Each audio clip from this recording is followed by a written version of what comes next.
दोस्तों good afternoon. कैसे हो आप सब? आई होप आप सब अच्छे होंगे, स्वस्थ होंगे, मस्त होंगे। मैं भी हूँ बढ़िया। और मेरी ब्लॉग की स्टार्टिंग हो रही है 1 बजे से। तो सुबह से ब्लॉग बनाने का टाइम नहीं लगा, इसलिए मेरी ब्लॉग की स्टार्टिंग अभी हो रही है। तो सुबह गई थी मैं घास के लिए, तो नाश्ता करके ही गई मैं आज। और उसके बाद आई मैं और नहाए और उसके बाद सीधे कपड़े ही धोए।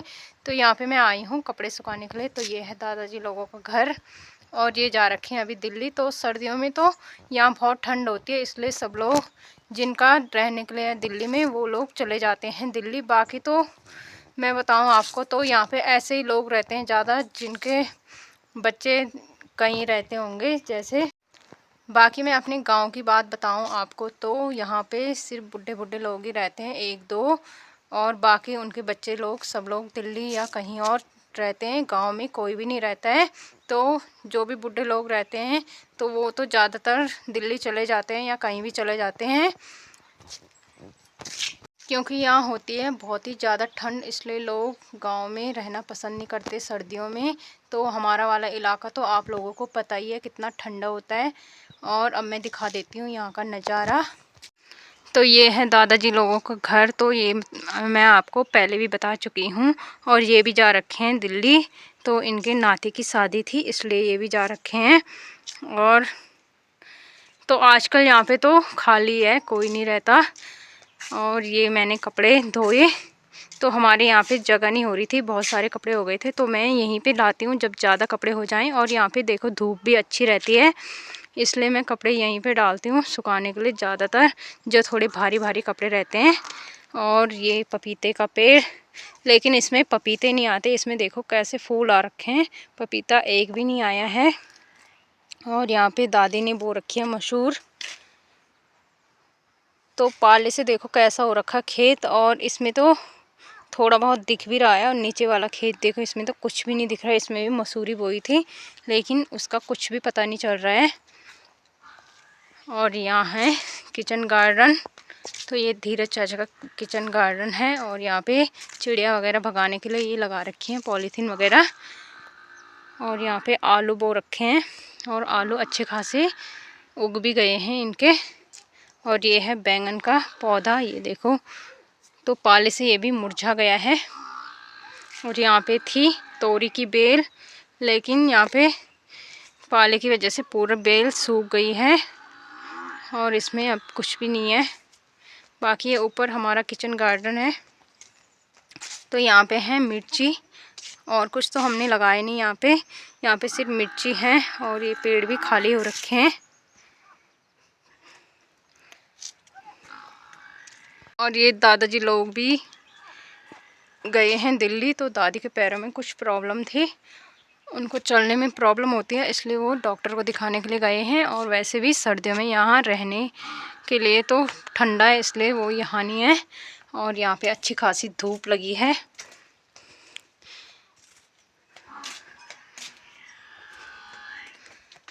तो ये देखो, तो नीचे की तरफ तो आपने थोड़ी बहुत धूप देखी होगी, लेकिन हमारे घर की तरफ देखो बिल्कुल भी धूप नहीं है। और यहाँ पे धूप आती भी नहीं है 3-4 महीने तक। तो यहाँ पे ऐसे है ठंडा। और यहाँ पे है मुकेश चाचा लोगों की भैंस बांध रखी है यहाँ पे, लेकिन वो मेरी आवाज़ सुन के बहुत ज़्यादा आवाज़ कर रही है।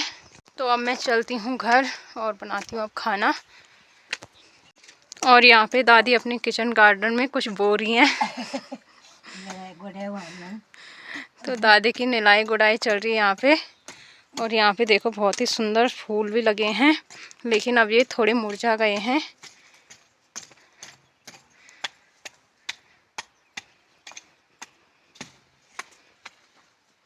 और दादी ने बो रखे हैं यहाँ पे बीन्स, और इसमें फूल भी आ रखे हैं, छोटी छोटी फलियाँ भी आ रखी हैं, देखो।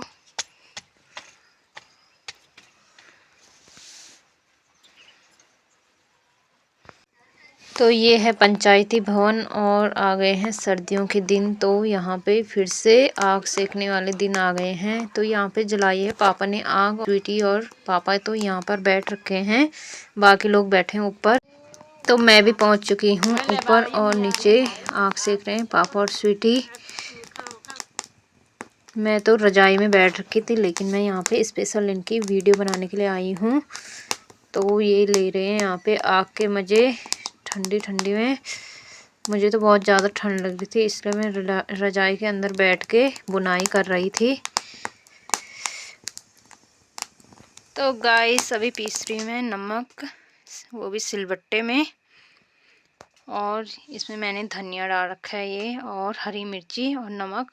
ज़्यादा तो कुछ नहीं डाल रही मैं इसमें, अभी तो फ़िलहाल इतना ही है।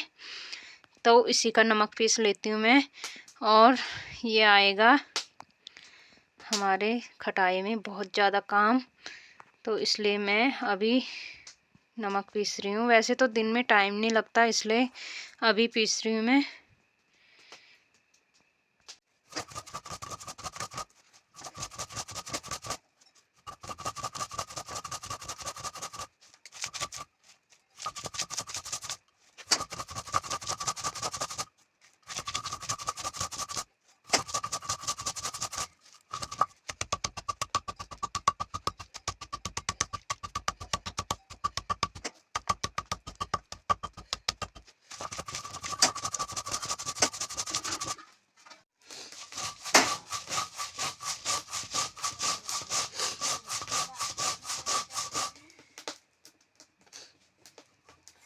तो अब ये इतना बारीक हो चुका है, और अभी ये बहुत ही ज़्यादा बारीक करना है। और अभी तो ये गीला है, तो उसके बाद जब ये सूख जाएगा उसके बाद फिर इसको पीसना पड़ेगा, फिर ये बारीक हो जाएगा सूखने के बाद।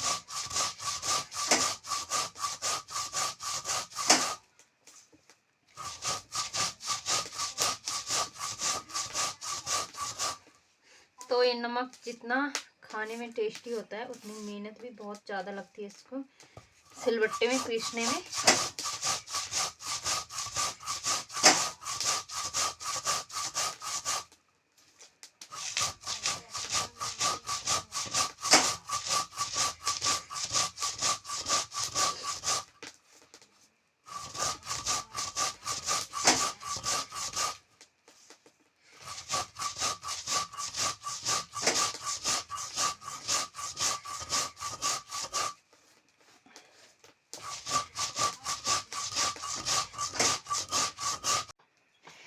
तो अब हो गया है नमक पीस के तैयार, और बिल्कुल बारीक हो गया है। तो इसमें मैंने एक टुकड़ी अदरक भी डाली, और हरा धनिया था, इसलिए ये इतना गीला गीला सा लग रहा है, लेकिन ये सूख जाएगा। उसके बाद फिर एक बार पीसेंगे इसको, फिर ये हो जाएगा पाउडर के जैसे, जैसे नमक का पाउडर होता है। और उसके बाद बनाएंगे हम खटाई, या परांठों में भी डालेंगे, जैसे आलू के परांठे, तो उसमें भी डाल सकते हैं, बहुत ही टेस्टी होता है।